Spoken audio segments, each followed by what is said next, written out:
Yan ang aking breakfast. Miso suru, paksiw na bangos, kimchi, and then garlic paste. Ayan, lagyan natin dito sa itlog yan. Yung itlog, ginamit ako ng ano yan, ng prito ko dyan, olive oil. Konting-konti lang para lang hindi dumikit sa kawali. Yan o, kimchi.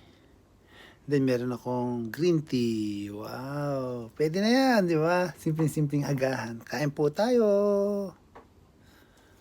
Tingnan natin.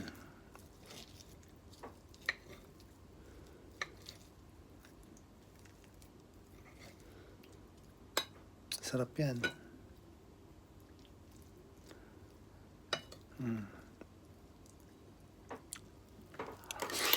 Mm.